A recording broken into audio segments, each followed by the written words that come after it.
Kwa utaratibu wa CCM kurudisha majina matatu ndio yanapigiwa kura na wajumbe. Umesaidia jambo? Unaweza kusaidia kwenye mchujo. Lakini je, hata pale mwisho hao watatu wajumbe, maana huko uchaguzi uliopita wajumbe walitamba sana kwa sababu mpaka na nyimbo wakatungiwa. Naona kuna mjadala mkubwa sana. Ni kama sijui mtazamo wako ni upi. Nitatoa baadhi ya mtazamo hata ambao mimi labda natazama. Wakati ule ilikuwa ni wajumbe wanawapigia kura watiania wote. Kisha wanapata washindi.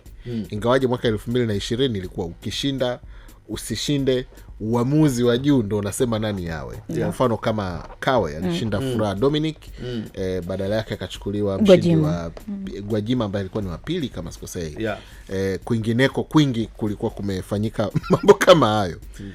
Sasa hivi kwa hiyo ilikuwa inatoa mwanya, kwa mfano mtu mwenye uwezo wa kifedha wakati mwingine au uwezo wa kiushawishi akawashawishi wajumbe.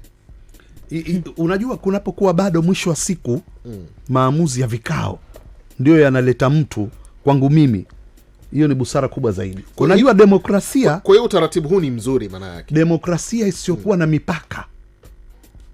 Bro, mnaweza mkashtuka kwa sababu ya demokrasia. Wapiga kura ni watu wanaohemkwa wakati mwingine.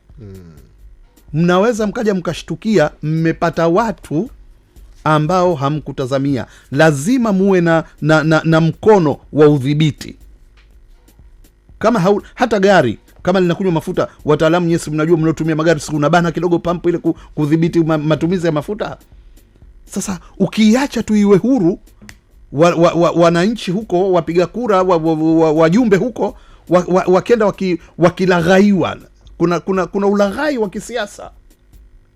Na ulaghai wa kisiasa si lazima iwe fedha tu. Wanaweza kulaghaiwa watu kwa kuahidiwa vitu, wanaweza kulaghaiwa kwa kuahidiwa vyeo, wanaweza kulaghaiwa kwa mambo chungu mzima, wanaweza kulaghaiwa kwa kuonyeshwa ubaya wa mtu ambao yule mtu hana. Wote ni ulaghai wa kisiasa na ushawishi. Sasa mwisho wa siku watu wakilaghaika, lakini chama kama chama kikiwa kimejiwekea mipaka ya udhibiti, hawatayatazama hayo. Watatazama mahitaji ya watu, mahitaji ya chama chao, mahitaji ya serikali.